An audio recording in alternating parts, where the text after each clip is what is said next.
On the right is Hemant Mehta. He's an atheist blogger. On the left is Jonathan Shelley. He is a far-right extremist, part of the NIFB cult, Steven Anderson's cult, if you guys have ever heard of him. Absolutely insane, but it is fascinating to listen to. They sat down and had a conversation with each other, so I want to listen to what they had to say. And while we listen, we're going to play some Breath of the Wild 2, Tears of the Kingdom. Should just be in the background, won't bother you too much. You've never played before. All right, let's give this a listen. Cliche question. If one of your kids came out as gay, what do you do at that point? I would do the same thing. I don't believe my kids ever will be because I'm going to get them saved at a young age, and so I don't think it's possible. But even... Right, because he thinks that being gay is a byproduct of sin. He thinks that it's the result of people sinning directly. And if they're saved, then they will not be gay. If my child committed murder or was a serial killer or a homosexual, I would wish the law was equally enforced. You would rather see if your child was gay and acted on it. All right, death penalty for them too in an ideal world. Yeah, I mean, the Bible even says a stubborn or rebellious child would be taken to the government and would be put to death, which to many people things even more extreme. Which, by the way, you're both parents. I'm a parent. Like, yes. Kids rebel. Kids are stubborn. That's how kids work. But it's talking about more, like when it uses the example, it's like, he's a drunkard and a glutton. Oh, he's changing it. So the Bible is pretty clear if we're taking it at its word, right? This guy's obsessed with taking taking the Bible at its word. But for this one very specific thing, which is very clearly psychotic, kids should not be killed for disrespecting their parents at all like that. If you take this one thing, he wants to change it and make it more relaxed, less on the nose.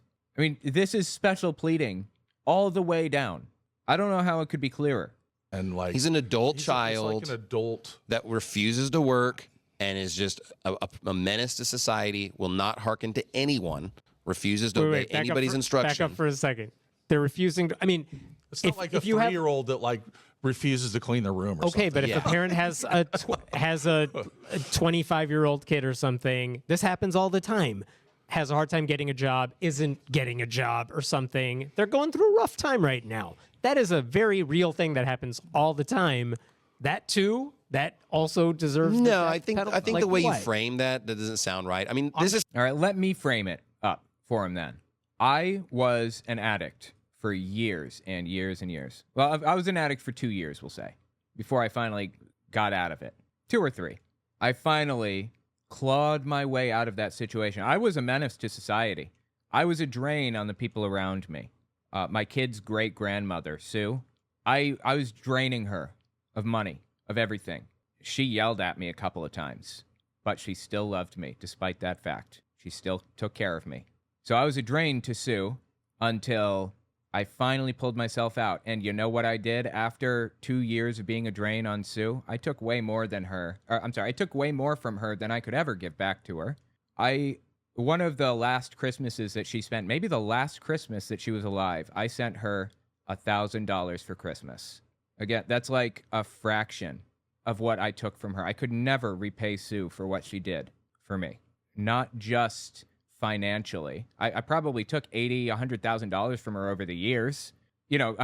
Asked her for money, borrowed money from her, never paid it back, that kind of thing. Got change, like Charlie used to throw change into a big bucket. He gave me that change jar who knows how many times. Get like 40, 50, $100 out of it at a time. I could never repay her monetarily, and I certainly couldn't repay her for caring about me anyway. I wasn't her responsibility. She didn't have any obligation to me, and she did it anyway. And as a result, I clawed my way out, and I am now like a contributing member of society that builds on the economy and keeps everything running financially and otherwise. And I gave back to the people that I wronged or that I felt I wronged. In honor of your Sue, I appreciate that. She died September of 2022, and it was really, really difficult. I don't deal with emotions through crying. I have only ever cried like a total of like 3 times in my life or something. And it wasn't since I was like 17 years old. But Sue makes me, kind of brings me to tears that she's gone. Anyway, the point is that people can rehabilitate. They can get better And when they get better, they have experiences that others may not have that could serve as a benefit to broader society. It's beneficial to people to have experiences in addiction or whatever so that they can better understand what others are going through at any given moment. That is helpful. Addicts are not a death sentence on a society. They can and do get better all the time. And commonly, the experience that they bring into the world serves as an even larger benefit, an even more substantial benefit than they would have had without those experiences. I would have never gone to school for a psychology-based program if I didn't have the experiences that I did with addiction. Quick interjection, this won't take long, I promise. I'd appreciate it if you watched to the end of the video, or at least a couple extra seconds, because YouTube bases its algorithm off of watch time. The more watch time a video has, the further the video will go. Also, take a look at my website, owenmorgan.com. I'm selling my book, Understanding Jehovah's Witnesses, 400 pages, and my second book, 100 Questions for Jehovah's Witnesses, which is about 80 pages. And you can find them both there on the website. Audio form, ebook form, whatever. It's about my experiences within the religion and the history of the religion generally. The 100 questions are intended to challenge a religious leader, so I'd appreciate it if you give it a read. Okay, back to the video. This is someone that's like very often either. Yeah, I mean, this is someone that's most people aren't striking their gonna do that. parents, cursing their parents, refusing to do anything productive. It's not like they're not even trying to get a job. It's not like they can't find a job because the economy's tough. It's like they're refusing to work. They're a glut. They're just drinking, causing problems. And so I do not understand. Well, I mean, I got to tell you, man, when I was in addiction, I didn't refuse to work. I didn't have a job through some of that. I thought my work ethic had been damaged heavily because I could not stand to see that building one more time when I worked at Burger King. I would rather shoot myself in the face. It was miserable to see that building again, or Lowe's or wherever. And then I realized, after getting into like a different field, like psychology or software engineering or whatever, I realized, oh, it wasn't me, it was them. It was Burger King. It's a fucking terrible job. In my opinion, CEOs should be paid $40,000 a year, or hell, let's go all the way down. Let's pay them what Burger King employees get paid. CEOs should be paid $18,000 a year, and Burger King employees should be paid $1 million a year, based on how difficult and stressful people's jobs are. Why isn't this ferry coming down? Get down here, you. Why do they go up when I get closer? This is very frustrating. they're a glut. They're just drinking, causing problems. And so I do not understand that person's dangerous to society. I mean, think about it. No. That person has issues. Probably. I wish they would. If they were my kids, it's like, no, I want you to do more. I do not see how that. I don't care what the Bible says. How does that rise to the level of death penalty? Well, I mean, again, if someone is not willing to obey any authority in their life, that's going to cause serious problems in the society. And if the But that's not the case, though. People aren't refusing to obey any authority in their life. Like, the scenario that he's describing is unrealistic and bizarre and nonsensical and never happens. Like, I don't even know what he's talking about right now. death penalty itself would not inspire someone to act appropriately, that's an extremely dangerous person. So according to God's law, they would be put to death. And again, that's probably the most extreme. A hugely extreme case that probably didn't happen very often. How do you know if someone is gay if they're not confessing it to you? Yeah, he's kind of giving up on that line of talk or what that line of logic because it's a dead end. But it's so stupid.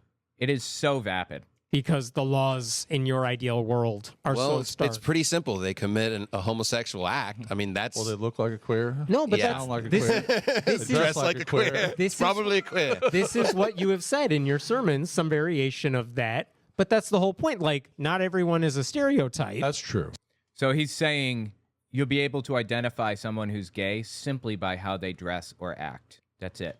And if they are gay, they get the death penalty. You know what that sounds like to me? That sounds like a recipe for handing out the death penalty like it's Skittles. So Yeah. what happens at that point? Because there are plenty of gay... Oh, by the way, another thing about CEOs. I'm going to step back for just a second. About CEOs' pay. A lot of the time, you'll hear stories about like CEO gets a pay raise. They make like $10 million that year or $50 million or whatever. It's not actually accurate exactly. It's not like a fair representation of what happens. CEOs are paid through stock options. So basically, more often than not, they're paid through stock options. So they'll receive, I don't know, 500 shares of the company, and say Google costs like $500 per share or $2,000 per share or whatever. Let me just do some quick math to get some fair numbers here. Hold on. So say the CEO works at Google. It's $177 per share. Wow, that seems way lower than I thought. It was way higher than that. My mistake. I guess not. It's at its peak, $177. Is that right? Wait, it is. Surprise. Okay, so say $50 million divided by $177 a share. So say the person gets like 300,000 shares of Google, right?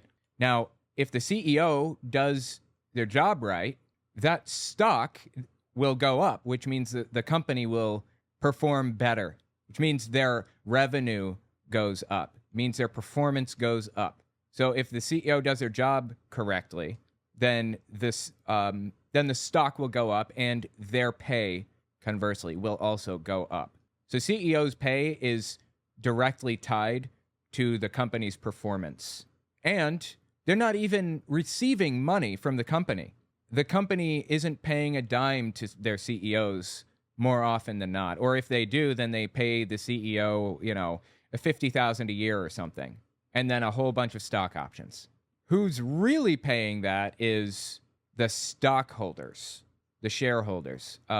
They're paying it not directly, but in market value, in dilution of share ownership, I guess. Because as their stocks go up, or as their stock values go up, they started at a certain point, and now they have fewer stocks, and so on and so forth. Anyway, that's generally how it works. So CEOs, there are articles all the time about CEOs making all of this money. And I in a very technical sense, that I suppose that's true, but it's kind of a misrepresentation. Now, I'm obviously not a fan of CEOs at all, but I am a fan of accuracy, precision, and truth. So I figured I'd lay that out for you guys if you are unfamiliar. Quick interjection. This won't take long, I promise. I just want to say I'd appreciate it if you check my Patreon. OwenMorgan.com/Patreon to find it. YouTube's algorithm goes up and down, so I can never predict where it's going to be. Having patrons gives me some level of stability. Okay, back to the video. Anyway, let's keep listening to these guys here. Not everyone is a stereotype. That's true. So Yeah. what happens at that point? Because there are plenty of gay people you would not know standing next to you at a You're stall right. in the bathroom. Some gay people don't look gay, sound gay, act gay. So, again, to me, it's someone that commits the act. If someone commits the act, then that's the line. Just like a murderer. How does someone murder? They killed someone. How is someone a liar? They lied. How is someone homosexual? They committed a homosexual act. I think that's pretty much the clear line. The only exception I would give is So he's saying no thought crimes, I guess, huh? if someone was kind of doing it by force, or perhaps they're drunk or taken advantage of. Like, Oh, so in cases of, oh God, I'm gonna have to do so much censoring here. So in cases of, then you're not guilty of homosexuality. Wow, that's generous of him, huh? My God, dude, get help. there's sometimes people do things So that if they have gay sex because they got drunk at a bar, you weren't of sound mind. I'm We'll gonna let say that I'm one gonna say slide. that some people will sometimes do things they're not aware of, because you can be blacked out. People, when they drink alcohol, can become so intoxicated they don't even know where they're at. I find it funny that if they're drunk, which is a sin in your mind, Yes. and if they're having gay sex, which is a sin in your mind, but they do both at the same time, they're spared. No, that doesn't mean that they're spared. It just means that maybe perhaps they don't have to actually believe that, or they're not like that. They would be disgusted by their behavior when they. Okay, well, let me tell you this. I have been drunk before. It's been a long time since I've been drunk. I just don't like alcohol. I've been drunk before. God, I don't even remember the last time I was drunk. Now I'm trying to think. I've never been so drunk that I've been like unable to speak or something like that. That's never happened to me. But anyway, the point is, I've been drunk before. I've never been tempted by dudes. That's never been on my mind. I never get drunk and then think to myself, you know what? I would like to be with this guy. He's really nice. This literally never happened. I'm just putting it out there. Nothing wrong with that. Go nuts. I'm just saying, if you do that when you're drunk, then maybe you're not 100% straight. It says that when they burn in their lust one toward another in Romans chapter 1, that that's kind of the telltale sign. It's like when you have a cold. How do you know you have a cold? Your nose starts to run, your throat gets sore, or you start developing a cough, then you know you got a cold. The symptoms are telling you got a cough. Well, when you're a reprobate, the symptom is that you're burning in your lust towards the same gender. If you're a man, you're burning. Is that why like 6 or 8-year-olds are gay? You know, elementary school, they discovered that they want to have boyfriends instead of girlfriends. Is he saying that like 6-year-olds, second grade or first or second grade, are reprobates that who have displeased God? That's how I'm interpreting this. In your lust, and that's what you want is a dude. Like, that's the symptom that you're a reprobate, because you don't like women anymore. You want men. And that is not something that It's not an anymore thing. People are either gay or they're not gay. that you're a reprobate because you don't like women anymore. You want men. And that is not something that you're born wanting. You know, the studies and science even show that that's true. Really? Studies in science? Weasel words. What studies specifically? Tell me where you found them. This is just nonsensical garbage all the way down. What? That you're not, you know, because they do studies of twins, one's a queer and one's not, then if they're exactly identical, you know, science, it would seem to say that if they're exactly identical, then they would have this gay gene. Yeah, being gay, to my knowledge, is not genetic. But there's another field of genetics. Hang on. Give me a second. I just want to make sure that what I'm saying is correct here. Second here. Okay. Something called epigenetics. In biology, epigenetics is the study of heritable traits or a stable change of cell function that happen without changes to the DNA sequence. The Greek prefix epi, EPI, in epigenetics implies features that are on top of or in addition to the traditional genetic mechanism of inheritance. So if somebody develops an addiction, somebody is drinking a lot of alcohol, for example, and it gets to the point where, you know, they're fully dependent on it. They cannot kick this habit. If it gets to that point, then their epigenetics have likely changed, and they're going to have children who are likely to struggle with addiction. You can change your heritable traits by doing certain things. The same goes for, wow, was I higher up in the other place? I think I might have been. Let me try this one. The same goes for all kinds of different things. You know, being gay could be a genetic thing that is recessive and only passed on in certain situations. I understand he's giving an example of like identical twins here, but, you know, it's simply not the result of people being quote unquote reprobate, if you will. That's just not what it is. It's not. Supposedly, but that's been not proven how wrong. it works. No, it's not how it works. What? How do you know? How's it work? Are you gay? I am not. But if you ask gay people, like, when did you like turn on the switch to become gay? That's not how it happened. They will say, I was always this way. It's not something that turned on. Maybe I didn't realize it for a while, but all the signs add up. Like, different question, but I'm not trying to change the subject. You can change it if Which you is, how many gay people do you know? And I wonder, I'm guessing it's low. How, and if you don't know people like that, if you don't talk to them because literally of all the stuff you're saying, maybe it's possible you're missing out on a lot of the assumptions you have. Well, when you say no, I don't. That's well kind of a relative term. Are but you close sure, to people like, who are gay? I would say Of course he isn't. I've ran into a lot of homosexuals from just soul winning. the bar? That's a very no. That's fine at the bar. That's good. I like that. So that's like just a you met this person. Sure, you knocked on their door, you And talked then- to them, you found out they were gay. There's people like that I grew up with, so like I went to school with, Yeah. and you maybe had a suspicion, and now you know like they've come out and they're officially homosexual. I also have worked with people that are homosexual before. And you talk to them, right? I mean, okay, so if you work with them, not the old acquaintance from school who you probably don't talk to much, Yeah. but someone you work with. I don't currently work with anybody like that, but like in Sure. times past, I worked at Chili's as Yeah. a waiter. Yeah. And one of the other waiters was a homosexual, very open about it. And I was very nice to him. Sure, it's a work. And Really? Okay. Interesting. Was it because you needed to keep your job? Would you have been a... Oh, here, I'm sorry. I got to watch my language. Would you have been a D-bag if you didn't have to keep your job? If you if Donald Trump had been president and you felt more emboldened to be a complete shithead, would you have been nice to him then? Environment. He was nice to me. We would be considered friendly. And at that time, I didn't think that every homosexual was a reprobate. So I did have a little bit different viewpoint on that particular sin. I still thought it was gross. I guess my question, like, if that happened, but the fact that you're saying you don't know people like that today who are actually part of your life. I don't have anybody that's part of my life that's Right. a homosexual. And I'm wondering, As far as he knows.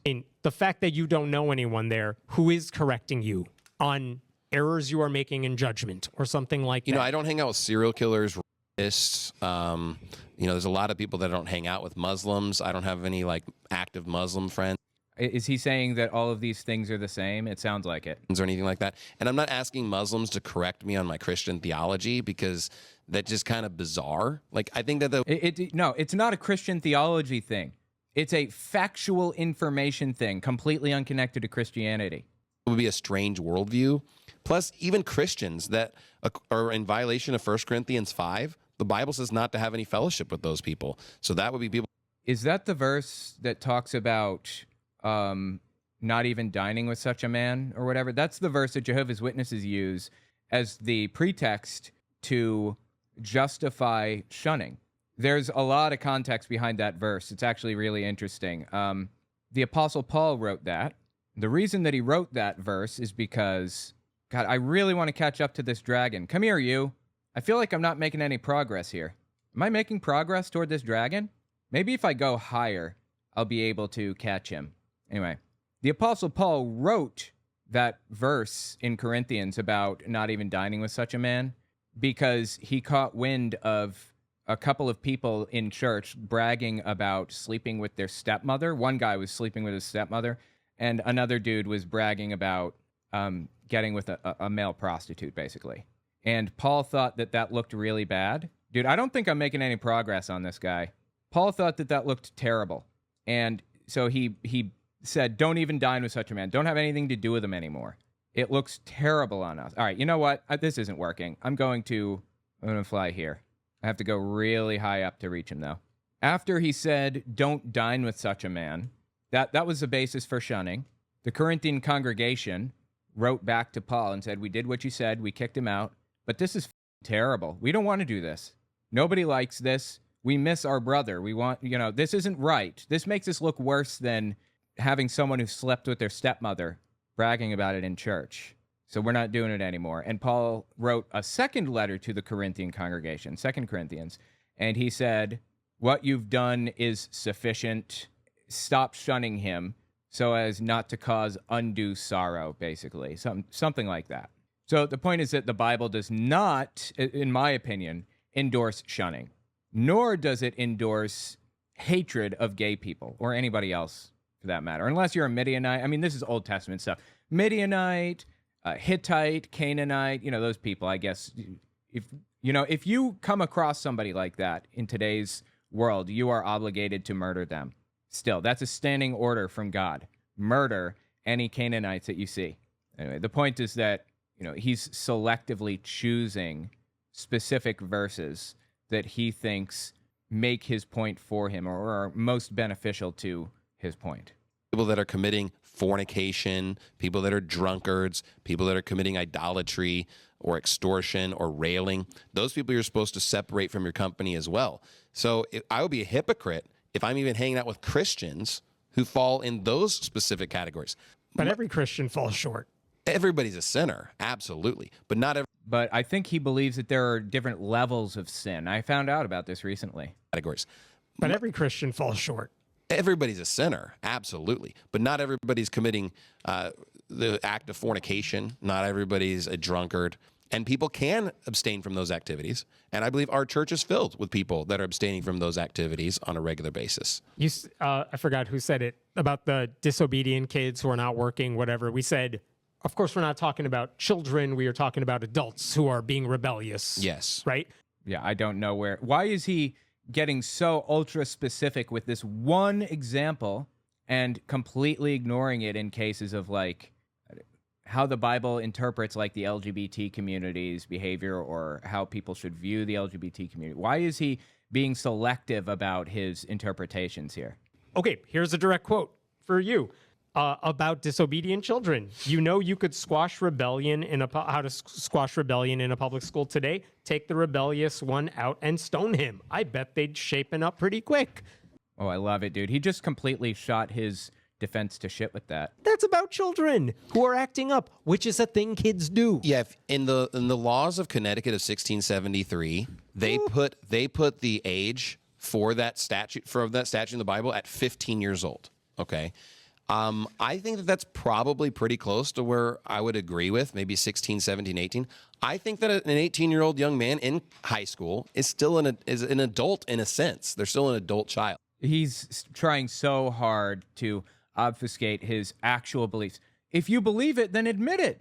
Why are you hiding it and pretending that you don't believe this stuff? Wouldn't God be more upset with you for hiding what you believe is right and lying about it and twisting it, making it seem less on the nose and serious than it actually is?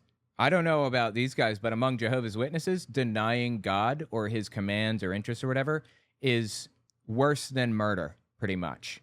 You cannot deny God. That is forbidden. Here we sit listening to this guy effectively denying God, seems to me, right?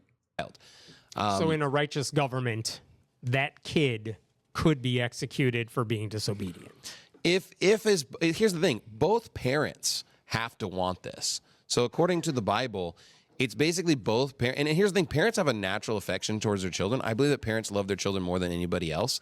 Not all parents and not all children. My parents certainly didn't love me more than anybody else. They love themselves more than anybody else, honestly. So if a parent themselves has recognized in their own child some kind of a devious nature, some sinister nature in this individual that's going to literally hurt and harm society, and it probably has already done that, probably already hurt their siblings or hurt animals. Okay, probably has already done that, but he's not saying that that's a prerequisite. He's not saying they must have done this thing. This is strictly based on the parent's word about the kid. That's what he's saying right now. Based on the parent's word, the kid should be executed if the parent thinks or if the parent sees fit. If the parent thinks that there's justification for this, whether there's evidence or not, irrelevant. That is insane. How did this guy get here? You know, the Bible is impossible not to cherry pick. It's impossible to interpret oh my God, I didn't mean to do that. Oh, good. Okay. He ducked. I meant to, drop a marker on him. The Bible has so many different ideas and positions and ideologies and all that stuff. It has so many, it's impossible to not cherry pick it. What it espouses, a moral precept that it lays down, it reverses a chapter later more often than not. And this guy has gone through the Bible and found all the little verses that he likes the most, that he decided he's going to go with. I mean, it's absolutely shameless what he's doing here. I think it's fascinating to listen to which verses he leans into the most. Oops, I'm sorry, I muted it by accident. And it probably has already done that. Probably already hurt their siblings or hurt animals or has done all kinds of misdemeanors and crimes and is getting drunk and just smiting his parents and cursing them and wishing that they would die. Like, this person has gotten to a point, to me, is way more extreme than what you were getting mad about, what Tyler Dinsmore said about other individuals, where you said it seems like this guy's likely to commit a crime, and they arrested him. That's not an opinion, though. That is why they arrested him. I know. I'm just saying that would be similar to this in the sense that you're noticing a pattern with this individual and sensing the extreme danger, and so that person is brought into custody. And again, if they choose at any point to obey their parents, then it's off the table. It's just that they're even put in the position of, hey, if you're just not going to listen to your parents, you're going to do these things, then we would put you to death, and they still do it. It just shows that they're so broken that the death penalty is appropriate in that rare situation. The judge would still have to make the decision. Like, they bring them to judges who would make that decision. So it's not like the parents could just willy-nilly go up and go, yeah, this little brat won't listen. Like, they are literally describing a scenario in which anybody can walk up and say, this little brat won't listen to me. He's, the real hang up here, the problem, he's assuming that there won't be any cases of taking advantage of that situation, of twisting it around to be more beneficial to you. He's assuming that everybody in this system is operating as an honest actor, and that's not how the law works. You have to operate as though everybody in the system is a dishonest actor. That's how the laws should be written, to assume that everybody involved is a scumbag and is going to try to weasel their way out of it. You know why? Because the kind of person who would break a law is also the kind of person who's likely to try to weasel the way out. So David Barton, for example, extreme Christian propagandist, believes that everybody should be legally allowed to own a nuclear weapon. And he wants to make it to a point where that's possible as a result of everybody being Christian. When you live in a moral society, everybody can own a nuclear weapon because nobody will use it unless they have to defend themselves. That's the idea. But we don't live in a system like that. We will never live in a system like that, ever.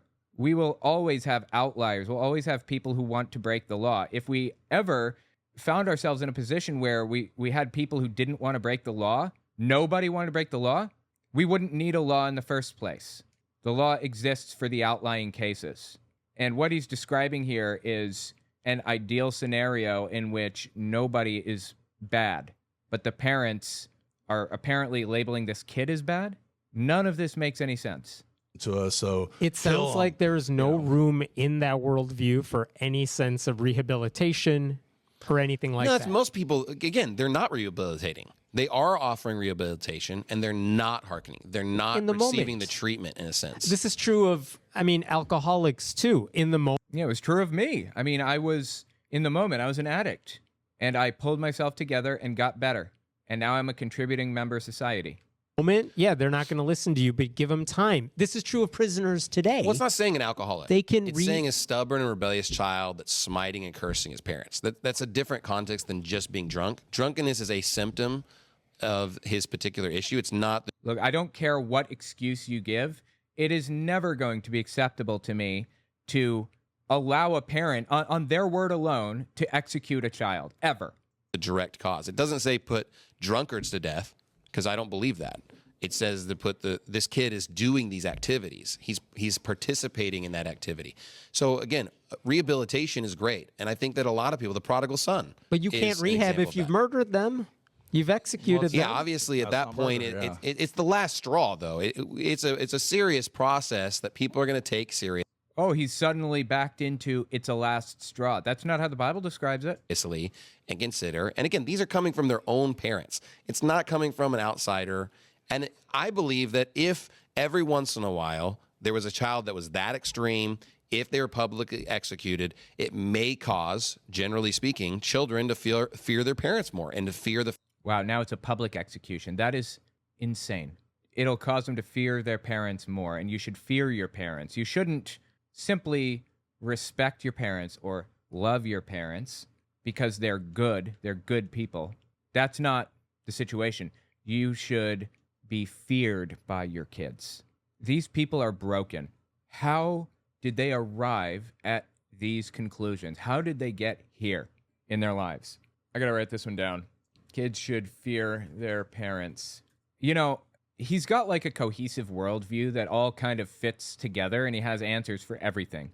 But the answers that he gives are psychotic. Absolutely unacceptable.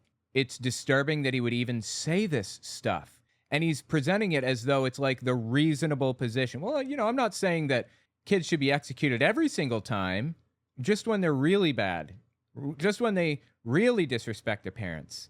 That's not better. You didn't arrive at a more reasonable position. Does he think he's a reasonable person, I wonder?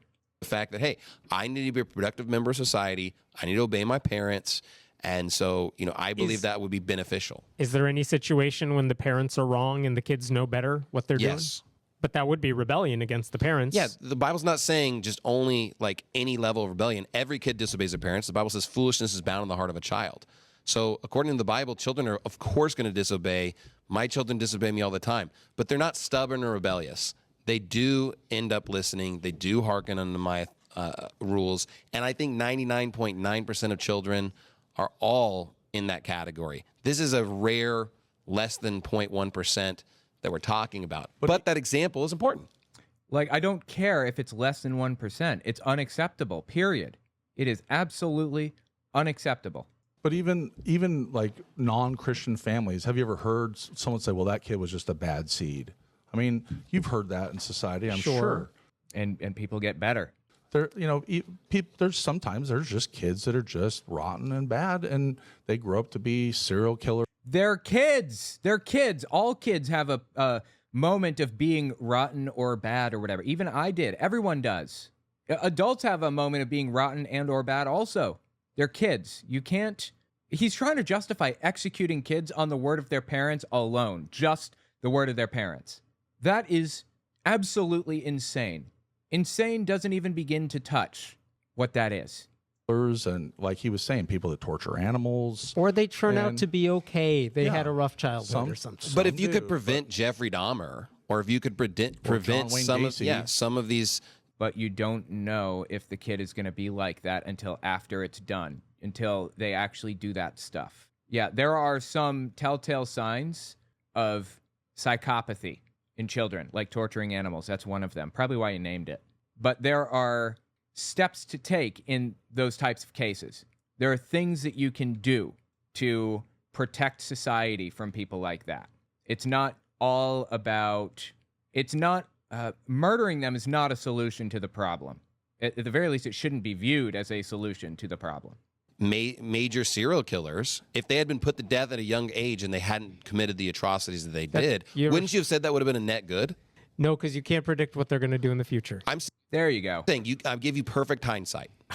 Would you agree that if a serial killer was... This is like the would you kill baby Hitler question. And the answer is, if I could know for absolute certain that he was going to do that, yes.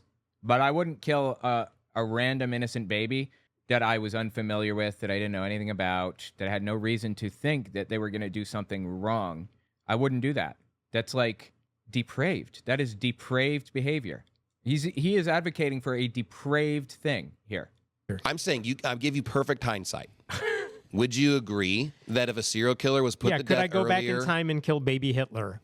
No, but Gacy, he was given multiple chances. He was caught being a sodomite first, and then he was like the exemplary, charmer in prison, and they let him out, and he just kept doing it, and then he's just like... He's caught being a sodomite. Does he mean being gay? Is that what he's saying? I'm not even sure about John Wayne Gacy. Wasn't he the killer clown? I think he was. Burying bodies underneath his house in Chicago or whatever.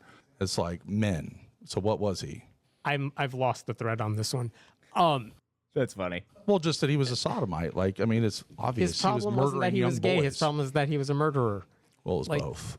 it was both. You've said, okay, I want to know where you guys get your news from. Okay. In general. 'Cause Sure. You've said, and I don't know if you're joking or if you're... Alex Jones is the source for Steven Anderson at the very least. A lot of stuff that he watches comes from Alex Jones. You're telling the truth on, like, you mean this? Like, you've said Hillary Clinton's a lesbian, Sandy Hook was a hoax.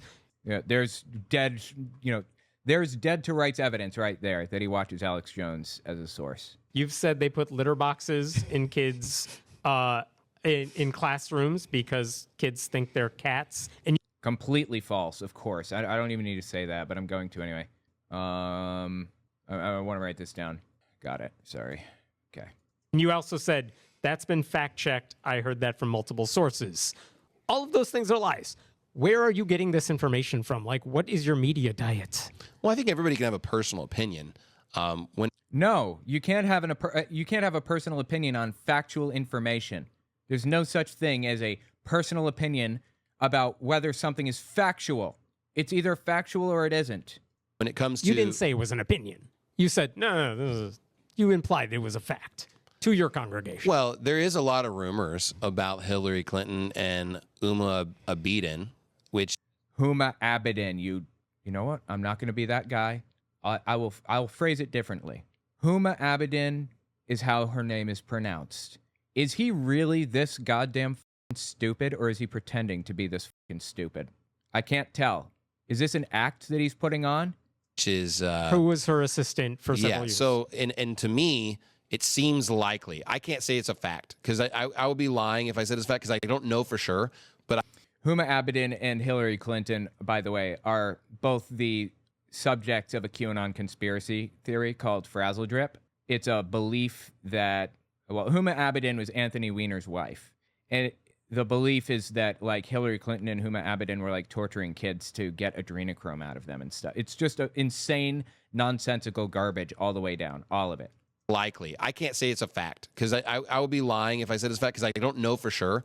But I would say I believe it's very likely. When it comes to the Sandy Hook thing that you brought up, again, there's a lot of strange things with that specific incident. No, there isn't. Alex Jones made it seem like there was. That caused me to doubt the veracity of the official story. I can't tell you exactly what happened. I don't know what happened. I don't know if children died or not for This is insane. sure, but it's very likely that some did. It's likely that, you know, there's some strange stuff going on. When you see a parent laughing on camera and then pretending to be sad, that's a strange thing to see. I don't want to relitigate all of It's all nonsense, all of it, all the way down. What he's saying here. Sandy Hook right now. Well, you brought it up. No, I know. I just want to You want to clarify. know news sources. I'm saying people grieve in different ways. Yeah. And there are people who hear the worst news of their life and like their first reaction might be laughter. And it seems weird. And it's just them processing stuff differently. It is possible. But my point is like, that's a very Alex Jones conspiracy theory sort of thing. I'm trying to figure out, okay, you don't know what happened, you're saying. Well, where are you going to learn stuff? I think it's best to always use primary sources for anything. Really? He thinks primary sources are good? So, like, instead of reading an Epoch Times article about how Hillary Clinton is, like, cutting kids' faces off to get adrenaline pumping so she can suck adrenochrome out of their blood or whatever. So when you read an article on the Epoch Times about that, is that a primary source? Is that what he's saying? What is a primary source in this guy's mind, I wonder? Can he define that for us? Thing that you learn or read about, get the actual quotes, watch the original video, try to find the original sources, and of course, when it comes to anything with information, there can always be bias, slant, things taken out of context. So I don't say there's any one singular source of truth as far as like news. I don't trust any news. I think that all news has bias. I think that all news has problems. But And we so, can't all find primary sources for everything. I can't. Sure, Like, so- it's impossible to watch C-SPAN for 24 hours a day. I'm saying where are you getting the filtered information from? Because it's got to be somewhere. I use everything. What's So everything? I would say Mainly. I use mainstream media sources. I use No, he does not. online sources like Twitter or Gab or other like blog places, YouTube. Okay, Like, but any of those places, no one just watches YouTube. Yeah, everything that he just listed is not a source of news. That's at best an aggregator that includes commentary with it, not just news, but commentary. Like a Twitter is just an aggregator of information. Gab, just an aggregator. And you get a whole variety of information. So he's not getting his news from Twitter. Who is he reading on Twitter? Like what specific accounts are giving him his news or his information that he's repeating? Probably random Twitter accounts that are like retweeted by Alex Jones or something. That's my guess. Reads Twitter. It's you've already selected whose voices you want to listen to on those outlets. I wish the news feed is filled with people I've never even heard of in my life. Oh, but and it's constantly being retweeted by all kinds of people. But it's the Yeah, but it's an algorithm that pushes you down whatever hole that you're already in. It pushes you further down that hole because it wants views over all else. That's one of the big problems with YouTube. And that's why they've tried to, the leaders at YouTube, they've tried to kind of counteract that for the most part by disfavoring conspiracy stuff and favoring factual information. But whatever. There's algorithm. independent They see who- journalists that are being retweeted by all kinds of people. And there's Independent journalist. Tim Pool is not an independent journalist. He doesn't know what the word journalism means. He doesn't have any journalistic integrity or journalistic ethics. He doesn't even know what that means. He has no clue what is expected integrity-wise or ethics-wise of journalists. He never took a class on journalist ethics or any of that stuff. people like you that come on my feed. Sure. I don't follow you personally. He's a commentator, not a news outlet. Yeah. And I wouldn't choose to follow your news sources, but they might come up. There's going to be liberals that come up, AOC. Like, I don't But care this to is follow the algorithm. AOC. You follow certain things, and it's going to feed you more of what you tend to like. I think that they There you go. That's how feed those everybody what algorithms they want work. What? personally, but But I haven't heard any specifics though. Like Twitter is not a news source. Twitter depends on who you follow and news what they feed. feed you. Yeah. Right. But like An aggregator. that's not a news source. I don't think there's any singular person that I follow though. So I would Okay. say I look at all of them and just kind of judge them independently. And how about It's is there not, any different not naturalnews.com. like do you What is it again? Independently. and how about It's is there not, any different not naturalnews.com. It's not naturalnews.com? Naturalnews.com. Oh, wow. It's an actual website. Hold on, let's see here. Yeah. Exclusive Alex Jones interview plus InfoWars survives emergency court hearing where government attorneys demanded courts cease operations at free speech systems. This looks like a whole bunch of right-wing extremism to me. Progressive Boston mayor pushing for decriminalization of criminal offenses like shoplifting, trespassing, and destruction of property. I mean, that's a complete misrepresentation of what's happening there. Coca-Cola Insider says food and beverage companies pay off medical organizations to influence public policy to the detriment of public health. This is populist language, something that everybody can agree with. 6 biggest and most dangerous schemes underway right now in America thanks to the Biden regime and his puppet master globalists. Yeah, that's, that makes pretty clear. I'm going to go through this later. I saw something recently. I got your messenger output. I'll hit it in just a second. I saw something recently. My wife wanted to know about somebody that I knew a long time ago, so I showed her a picture, and that brought me to the Face Space or the My Book or whatever it's called. And I decided to kind of scroll through to see what was happening, see what people were talking about and stuff like that, out of sheer curiosity.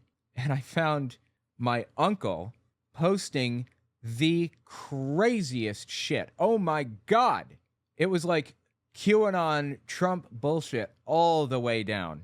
And I really wanted to air that, but I don't want to like dox my uncle, Maybe I can just do it in a very limited, small stream, a limited setting, and then afterward post it with names and stuff censored. Or maybe I can just cut off. No, I can't cut the name off. It's at the top. I really want to find a way to talk about like all my uncle's stuff without doxing him. Not that I think my audience would do anything. I just don't want, he doesn't want to be in the spotlight, and so I don't have any interest in putting him in the spotlight. He didn't ask for that, Anyway. YouTube is dumb. I can't comment what I want to comment because some harmless words cannot be used. Have some money anyway. Assume YouTube's afraid I'm encouraging crime or something. Well, I appreciate that. Yeah, a lot of people use like euphemisms. Like instead of saying gay porn, they'll say gay adult entertainment, for example. That's what I say. My God, dude, stop backing up. This drives me insane. Anyway, that might help. That might do the trick for you. Wow, dude. The weapons are so weak without a fused item attached. All right, let's continue on. I'm going to hit that dragon in a second. like do you have any specific sources you go to? I mean, I would just say the same thing. Like, I just kind of just check out multiple different things. Like, But using the same like social media stuff like that. But yeah, I mean, my concern about that is, and you're not alone. A lot of people do that. If you ask people right now, where do they get their news from? I'm sure most people are like TikTok, YouTube. But again, it's filtered. There's an algorithm. It feeds you what it thinks you want to see. True. And that means you're just going to get confirmation bias. It can be And he's not getting anything from primary sources. He said he gets it from primary sources. No, you don't. He obviously doesn't know what primary sources means. Saying primary source, a primary source, the name would only apply to things like a primary source is like an actual court document or a website that is posting the actual court document. In my book, I used a whole bunch of links to jwfacts.com. And I also used links to Bart Ehrman. He has a blog. I consider JW Facts a primary source in that case, or maybe a 1.5 source, because they had actual documents. The links that I sent contained actual documents, like actual letter to Hitler, a scanned copy of it from Joseph Rutherford, for example. So unless they're looking at actual documents, I'm sorry, man, I can't accept that. You're not looking at primary sources. Echo chamber for sure. But you probably get the same thing. No, because No. Oh my God. AP News and Reuters are really good primary sources. on Twitter, I'm not doubting it. I follow certain people, but not because they agree with what I already believe. It's because I know they've done their homework. I know how they do their homework. Like, Dude, where the hell is this dragon? I can't find him. this is a frustrating thing when I see conservative people say, oh, yeah, I followed this right-wing news source. It's like, they don't do news. They do commentary. There you go. Like me, I do commentary. I do commentary. I know what that means. I'm not collecting the primary sources. I don't have an editor. I mean, you who do looks on over us. Stuff. Sure. You're right. And I just did a story. Only- I just did something about how the House passed HB 60 or House Bill 6090, and I went right to the Bill actual itself. bill itself and read the bill, and then I That would be a primary source, the bill. read where they got their definitions from, which was, the I don't know which Holocaust- bill you're talking the about, but okay. It's basically just an anti-Semitic bill where they get their definition from an outside source, and basically you have to go to this outside website, which is what is it, the Holocaust I think it's the Memorial? International Holocaust Research Council. I Okay. think it- Okay. I'm not sure what they're talking about here exactly, but I do know that part of the, what would you call it? Like part of the doctrine, I guess, is Holocaust denial among these guys. Again, Steven Anderson kind of started this church, this whole movement, and he released an entire 30, 45-minute long video about Holocaust denial. And I went through the whole thing. There was some real horrific stuff in there. Oh my God. I went through it so you guys didn't have to. Content warning, he's about to engage in Holocaust denialism, if you're unfamiliar. This is Steven Anderson, creator of the NIFB, defines the doctrine for the movement effectively. And this is 2015, yeah. In 2015, he released a film called, what was it called? I don't remember what it was called, but it's about the Holocaust, basically. Just listen to a clip of it. You say, well, what's the motive to lie about the Holocaust, Pastor Anderson? Well, here's the motive. Because without the Holocaust, there would be no nation of Israel. We can see the motive to lie about it because the whole justification for going in and creating the modern-day nation of Israel, which is completely satanic, and it was something that Rothschild was behind, and the United Nations and the world government, etc., All Jewish anti-Semitic conspiracy theories, the Rothschild stuff. It's all conspiracies. proven in this film, Marching to Zion. The motive's clear to lie about it. So that's one clip. Now listen to this one. If there was no mass cremation of millions and millions of Jews, then can you really call it the Holocaust anymore? He believes that he had just established that there was no cremation happening of Jews. Now, again, we're not saying that Jews didn't die in World War II and that Jews were not even murdered in World War II. Lots of people were murdered in World War II. There were all kinds of casualties on both sides. And the thing about it is that just because people were rounded up and put in forced labor camps, that does not mean that they were systematically exterminated and cremated to the tune of 6 million. Keep in mind, the United States rounded up Japanese people and put them in a... This is all completely false. Everything that he just said, completely false, except the Japanese thing. Americans did round up Japanese people and put them in concentration camps.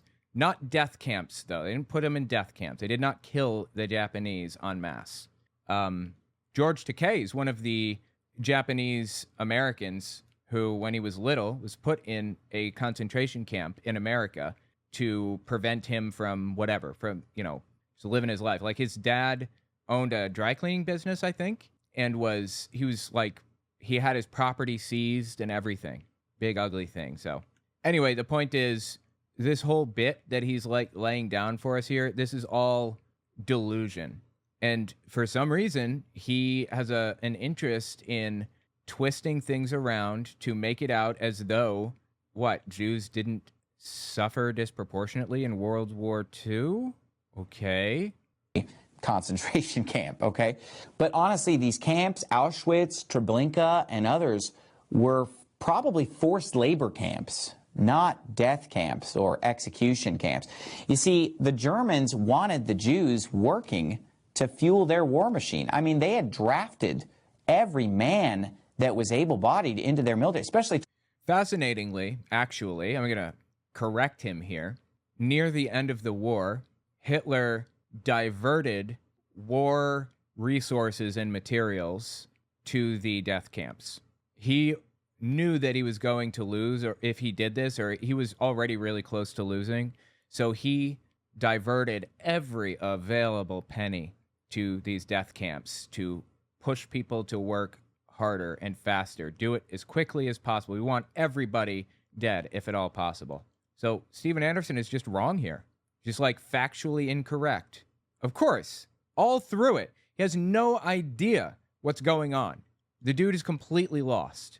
Toward the end, I mean, they're drafting 16-year-olds, they're drafting 45-year-olds, because they're just trying to get as many soldiers out there on the field. And they needed people working to make the bullets, the tanks, the equipment to keep the war machine going. And so they were using the Jews for forced labor in these camps. And that makes it perfectly okay, I guess. Even though it's false, in his mind, that justified everything, apparently. That makes a lot more sense when you look at the facts. Yeah. It would make more sense if it weren't for the fact that Hitler hated Jews to his dying breath, wanted them all dead. When you realize that, it makes more sense how it played out, actually. And Nazis kept impeccable records. We have so much information about how many people died and how they died and all of that stuff. Now, you say, well, you know, why did they have 52 ovens then? You know, if they weren't, you know, just mass exterminating and cremating 1 million people. Well, the reason why they had 52 ovens is because they're cremating people that died. I thought he was going to say because they're baking cakes or something. That's just as absurd. Yes, obviously they're cremating people who died. So he just created the two, like, links and refuses to connect them. People were killed in World War II, and they had ovens to cremate them. But they weren't killed intentionally. They weren't killed en masse. I don't know what he's even arguing. Like, what? For example, elderly people, sick people. That's accurate. That's how it started. Let me ask you this question. Why are there over 100 cremation ovens in Phoenix, Arizona? Anyway, he just propagandizes. The point is that he's a Holocaust denier, and presumably his entire church is all about Holocaust denialism. This is actually a really interesting part. Let me write this down. Holocaust. And basically, if you say the Jews killed Jesus, then that is considered an anti-Semitic. That is not. No, it isn't. Israel, the government of Israel, calls everything anti-Semitic, up to and including criticism of what the government of Israel is doing. The Anti-Defamation League also, you know, they do the same thing. They claim that any criticism of the country, of the government of Israel, is anti-Semitism, when it simply is not.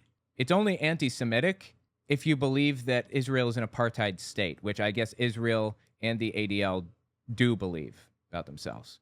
Anyway, the point is that nobody sees that as anti-Semitic. That's just part of the Bible. That's part of the story. You can tell it until you're blue in the face. Nobody cares. Go nuts.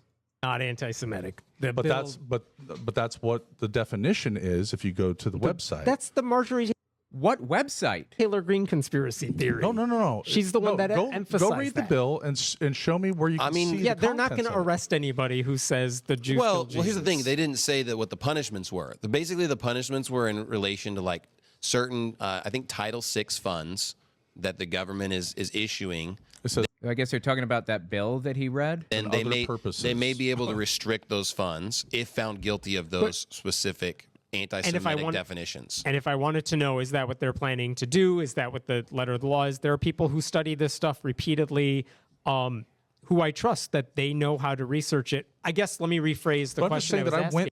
Yeah, bills are not easy to read. You have to have, well, you don't have to have formal training in the law to be able to read them, but you should definitely be looking at lawyers' opinions on this to understand fully, because they're written by lawyers for lawyers to understand.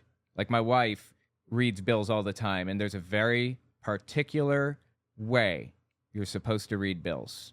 To the primary source, Yes, the and you saw it. actual thing, the actual bill, and I looked at who voted for it, and Marjorie Taylor Greene actually voted for that. So it wasn't her. The Yeah. problem with some of those A lot of things is Republicans. I could read a Supreme Court decision firsthand, but I'm not a lawyer. And so if I'm trying to figure out how to interpret that sort of document, I want to go to lawyers who I know study this stuff, have the proper context. So going back to the where But do it you tells get you your right news there in the from? bill where to get the definition, and so you go to the website, and then they tell you the definition of anti-Semitism, And it good gets for you all for- these different things. Yeah, I'm not sure what website he's even talking about here. Anti-Semitism, the definition of it, is commonly misrepresented and misspoken and everything else. I don't like how it's defined sometimes. It's nonsensical. Yeah, I don't know what he's talking about here. Like saying Jews killed Jesus is anti-Semitism. No, nobody believes that. To connect them.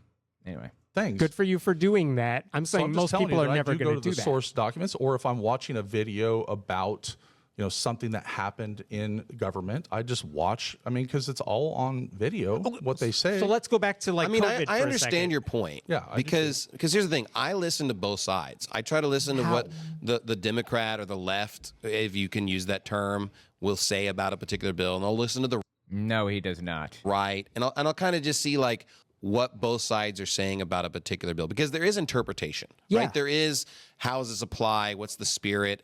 And so I think you always should evaluate both sides, the more extreme views, and try to figure out like what's actually true. But you do have to independently fact check people. I don't believe you can trust the verified fact checkers or the community notes or any of those kind of things. I think they're pretty biased as well. So, we all have to make decisions for ourselves, use our own discernment. And the best is to look at primary sources. I think listen to both sides, and then you have to make your own judgment. The community notes are biased, he says. I mean, they're biased toward surprisingly factual information. I honestly didn't see that coming. I thought for sure community notes were going to be like ridiculous and nonsensical garbage. But no, they seem to be pretty accurate, actually.